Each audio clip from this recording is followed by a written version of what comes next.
कांतिलाल भूरिया मैदान में है आपके सामने, कितनी बड़ी चुनौती आप मानते हैं? देखिए, कांतिलाल भूरिया मेरे लिए कोई चुनौती नहीं है। कांतिलाल भूरिया के लिए जनता चुनौती है, क्योंकि कांतिलाल भूरिया ने यहाँ पर बरसों से कांतिलाल भूरिया को जीता है। 5 बार सांसद बनाया, विधायक कई बार बनाया, लेकिन कांतिलाल भूरिया ये सीना ठोक के कह नहीं सकता कि मैंने ये काम करा। सीना ठोक के नहीं कह सकता। विजन होना चाहिए। आज मैंने आपके सामने विजन रखा कि मैं चुनाव जीतूंगा, मेरी धर्मपत्नी चुनाव जीतेगी, हमारी सरकार बनेगी, तो मैं आपके सामने विजन रख रहा हूँ। कांतिलाल भूरिया को सबसे पहले तो ये बताना चाहिए कि कांतिलाल भूरिया ने जब केंद्र में केंद्रीय मंत्री रहे, कृषि विभाग के, मध्य प्रदेश के कैबिनेट मंत्री रहे, उनको ये बताना चाहिए कि मैंने ये करा, मैंने ये करा, मैंने ये करा। वो बता नहीं सकते। वो चैनल के सामने आते तो कहते कि बोले मैंने विकास किया। विकास का कोई नाम होता कि नहीं होता? आज मैं आपको बता रहा हूँ विकास कैसा होता। मैं विधायक बना, मैंने सबसे पहला चुनाव लड़ा था अलीराजपुर को जिला बनाने का। आज आपके सामने अलीराजपुर जिला बन गया। मैं दूसरा चुनाव लड़ा, मैंने कहा नर्मदा जी का पानी लाऊंगा। आज अलीराजपुर में तीसरी चौथी सिंचाई हो रही। ऐसे कई मैंने जनता से वादे करके चुनाव लड़े। और आज भी मैं जब 2024 का चुनाव लड़ा तो वहाँ पर, क्योंकि मैं पिछला चुनाव हार गया था ज़रूर, तो वहाँ के लोग मेरे अलीराजपुर विधानसभा में बिजली से बहुत परेशान थे, बहुत परेशान। तो मैं जब क्षेत्र में घूम रहा था तो लोगों ने कहा भैया बिजली से बहुत परेशान है। जब आप विधायक थे तो हमको 24 घंटे बिजली मिलती थी। मैंने उसी समय संकल्प लिया और मैंने जनता से वादा करके नहीं, मैं यहाँ पर 132 का ग्रिड सेंक्शन करा के आपको दूंगा। और आज मुझे कहते हुए खुशी है कि मेरे विधायक बने 2023 में मैं विधायक बना, 3 महीने के अंदर मैंने 53 करोड़ रुपए का ग्रिड का सेंक्शन भी करवा दिया, उसका मैंने भूमि पूजन भी करवा दिया। सोरवा के लोगों ने कहा था, मैं जब चुनाव में गया था, कि बोले भैया हमारे यहाँ बिजली की स्थिति खराब है, आपको एक ग्रिड करा। मैंने वहाँ 33 के बीघा ग्रिड करा दिया। एक ग्रिड मैंने चिचलगुड़ा में ग्रिड करा दिया। दूसरा, मैं आप सब भाई कह रहा हूँ कि जनता से वादे करके चुनाव लड़ो। और आज मैं कह रहा हूँ, मैं जब चुनाव में गया तो उस समय हमारे जो गुजरात बॉर्डर छकतला आपने देखा होगा, फुलमाल देखा होगा, वहाँ पर जो हमारे युवा बेरोजगार बच्चे हैं, वहाँ पर प्राइवेट डायमंड की फैक्ट्री लगी हुई है बॉर्डर पे। क्योंकि गुजरात के जो हमारे उद्योगपति भाई हैं, उन्होंने बॉर्डर पे, क्योंकि लेबर अलीराजपुर झाबा से जाती है, तो वहाँ पर उन्होंने बॉर्डर पे उनके हीरे घिसने की फैक्ट्रियाँ लगाई। जब मैं अलीराजपुर ज़िले के कलेक्टर से मैंने बात की और मैंने स्वयं वहाँ जाके विजिट किया और मैंने कलेक्टर साहब को कहा कि मैंने कहा साहब इनको बिजली की बहुत समस्या रही, क्योंकि बिजली के बिना काम नहीं। उन्होंने जनरेटर लगा रखे थे और बिजली उनको 24 घंटे मिल नहीं रही थी।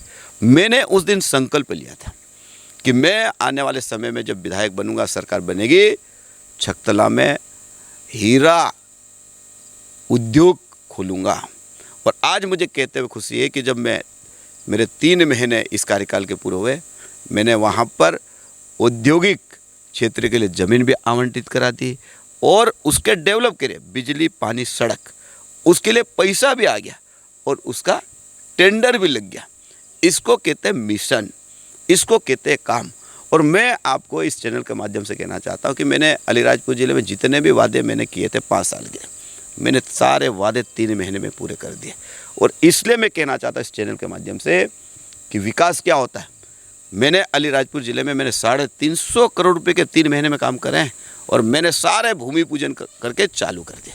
और इसीलिए मुझे लगता है कि राजनीति में नेता को आरोप प्रत्यारोप की बजाय विकास की ओर ध्यान देना चाहिए। और क्या है, आज मुझे मेरे पे आरोप लगाओगे कि नागर सिंह ऐसा है, फलाना है, नागर सिंह का परिवार ऐसा।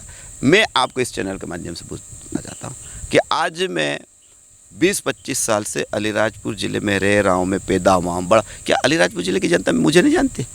एक एक बच्चा जानता है मुझे, एक एक बेटी जानती है।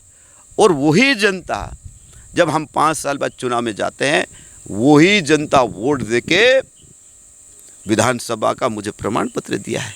इसलिए मैं कहना चाहता हूँ कि आरोप प्रत्यारोप की बात नहीं, विकास की बात होना चाहिए। मुझे कहीं ना कहीं ऐसा लगता है कि कांतिलाल भूरिया हमारे जो देश के प्रधानमंत्री नरेंद्र मोदी जी को गरीब कल्याण की जो नीतियाँ हैं और मध्य प्रदेश की सरकार की जो गरीब कल्याण की जो नीतियाँ हैं, उन बातों को जनता के बीच में, जनता को, क्योंकि जनता सब समझती है, उन बातों से कहीं ना कहीं ऐसा लगता है कि वो उन बातों से दूर होकर व्यक्तिगत आरोप और प्रत्यारोप की राजनीति करना चाहता है। लेकिन मुझे लगता है कि उसमें वो सफल होगा नहीं, क्योंकि अब अलीराजपुर, झाबुआ, रतलाम की जनता बहुत पढ़ी लिखी हो गई है, एजुकेशन बहुत बड़ा है। आज हर बच्चों के हाथ में मोबाइल है, फेसबुक है, व्हाट्सएप है। देश में क्या चल रहा है, प्रदेश में क्या चल रहा है, मैं आपको बता रहा हूँ कि मैं नामांकन रैली में मेरी धर्मपत्नी ने भाषण दिया, तो मैं कल पेटलावद गया तो वहाँ पे मैंने छोटी सी बैठक की और मैंने मेरी पत्नी के बारे में, उनके जीवन परिचय के बारे में मैं बोलने लगा कि मेरी पत्नी LLB किया हुआ है, पढ़ी लिखी है, समझदार है, जिला पंचायत की 2 बार से अध्यक्ष है। तो वो बोलने लगे कि यार बहुत अच्छा बोलती है, बोले हमने सुना है, देखा है। आप बताओ कि एक भाषण के जो शब्द होते हैं, भाषण देने की जो कला होती है, आज पूरे झाबुआ, रतलाम, अलीराजपुर ज़िले में उसकी चर्चा कार्यकर्ताओं में है, आम जनता में भी है। तो मुझे लगता है कि किसी भी व्यक्ति को विकास के मुद्दे पे बात करना चाहिए, क्योंकि झाबुआ, अलीराजपुर ज़िले में बहुत कुछ करने की ज़रूरत है। मुझे लगता है कि जब हम लोग राजनीतिक क्षेत्र में काम करते हैं लगातार, कांतिलाल भूरिया लगातार झाबुआ, अलीराजपुर, रतलाम ज़िले से नेतृत्व कर रहा है, तो मैं समझता हूँ कि कांतिलाल भूरिया कोई कद्दावर नेता नहीं है। सिर्फ वो कांग्रेस के वोट बैंक के कारण जीतता है, कांग्रेस हाथ के पंजे का। लेकिन कांतिलाल का कुछ नहीं, आप उसको कहीं गांव में भेज दो, कोई नहीं पहचानता कांतिलाल भूरिया को। आज भी स्थिति है, आप भी जानते हो।